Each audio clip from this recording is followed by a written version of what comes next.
Et j'ai envie de vous parler de la coexistence de communication entre nous-mêmes et notre âme centrale un petit peu, de façon globale. Puis en fait, c'est ce que je remarquais beaucoup dans mes soins, tout ça, depuis X nombre de temps. Bon, j'intègre par couche certaines choses et à certains degrés, niveaux, tout ça, blablabla. Puis dans le fond, on m'a amené à amener une connexion plus approfondie dans ma compréhension de l'âme centrale et des vies en parallèle. Les vies en parallèle qui, en fait, c'est que nous ici, incarnés sur le plan physique, on a notre âme centrale. Et tant aussi longtemps que notre âme centrale communique avec notre petit jeu, nous ici, ça se passe bien. Mais quand il y a une coupure avec soi-même, notre petit jeu avec notre grand jeu, avec notre âme centrale, ou peu importe comment vous l'appelez, dans le fond, c'est que notre âme centrale, vu qu'elle est multidimensionnelle, puis que même si on est incarné ici sur le plan physique, il y a des parties de nous, de notre âme, qui coexistent dans d'autres univers, dimensions, vies en parallèle.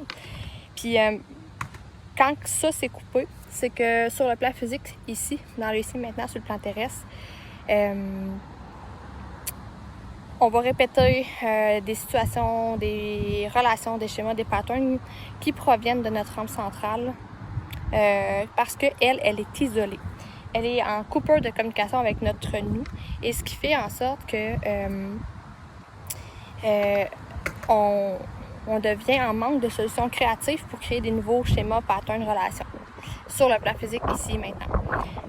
Donc quand on reconnecte avec l'âme centrale, ça nous permet de mettre fin à l'isolement de certaines parties de notre âme dans notre nous. Puis ça fait quoi ça? Ça fait que le cycle infernal de la détresse peut se terminer. Et on pourrait mettre comme exemple l'aspect relationnel. Exemple, moi, je vais me prendre en exemple moi. J'ai le père à mon fils, maintenant j'ai quelqu'un dans ma vie. Puis à travers mes organes internes, ma rate, mon cœur, si je laisse mon âme centrale me communiquer me donne de l'information sur une vie en parallèle que j'ai. Exemple avec le père de mon fils, dans cette vie-ci, ce qui peut, dans l'ici maintenant, ce que ça peut faire, c'est si j'ouvre la porte à ça à travers ma rate, ça va le ramener dans le ici maintenant et faire de l'interférence dans ma nouvelle relation. Puis ça, en fait, c'est pour fermer la porte de la rate qui laisse passer des fragments de notre âme dans l'abîme cosmique, puis dans tout ce qui est figé, tout ça. Puis en ramenant la communication entre les deux, c'est que je peux faire communiquer tout ça sans avoir d'interférence dans ma nouvelle relation. C'est pour ça qu'il y en a qui disent coudonc, pourquoi il revient encore lui, nanana. Bon, il y a une vie en parallèle ouverte. Exemple, ça pourrait être une vie en parallèle où dans cette vie-là, tu es en couple avec cette personne-là. Mais dans cette vie-ci, la relation est terminée. Même coupure sur le plan physique, là, plus de moments où on voit l'autre personne, c'est comme on la voit plus, mais elle va communiquer à travers, je sais pas moi, elle peut se réintégrer à travers les rêves. Fait que c'est ça, fait que dans cette vie-ci, même si elle n'est plus là, elle va se réintégrer plutôt que de faire coexister le mouvement de l'âme centrale jusqu'à notre petit jeu ici maintenant et vice-versa. Fait que grosso modo, c'est ça ma compréhension à travers ce que j'intègre moi, à travers les protocoles d'ADN, à travers tout ça. Puis en fait, ce rendu-là, c'est de choisir qu'est-ce que tu as envie de vivre, dire non aux mémoires qui se réimplantent à travers toi parce que ton âme centrale est isolée puis qu'elle a besoin de toi pour prendre conscience de ça, pour que tu recrées le mouvement à partir de l'ici et maintenant. Choisir de terminer vraiment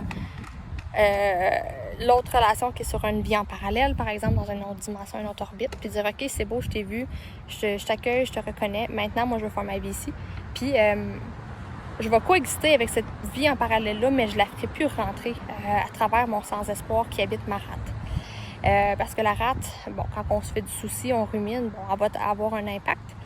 Puis, c'est là que je vous dis que tous nos organes, c'est à ça que nos organes servent à manifester notre vie dans l'ici et maintenant. Le cœur agit comme une batterie dans notre corps physique pour créer un mouvement, un rythme cardiaque qui va nous faire comprendre le mouvement du grand cœur de l'univers. Puis, il y a plein de choses comme ça que les gens s'imaginent pas. Puis, c'est vraiment super important de prendre soin de ses organes. puis de comprendre un peu la complexité de ce qui est là. Dans le ici maintenant, pour comprendre, y a-t-il une partie de mon âme centrale qui est isolée, qui a besoin de mon aide, d'être vue, entendue, reconnue pour que je puisse transmuter, puis coexister sans qu'un et l'autre se fassent de l'interférence, l'ici maintenant, puis l'autre vie. Fait que voilà, la coexistence des mouvements dans l'amour de soi, s'accueillir là-dedans au point zéro, dans la pyramide de l'unité. La coexistence du mouvement, c'est quelque chose que j'intègre de plus en plus plutôt que de laisser figer une partie d'une relation, d'une situation, d'une personne, peu importe de moi, d'un aspect de moi, d'aspect de vie relationnel, etc. ou autre. Fait que voilà, c'est ce que j'avais envie de vous partager en formule de petite vidéo. Fait que voilà, bye bye!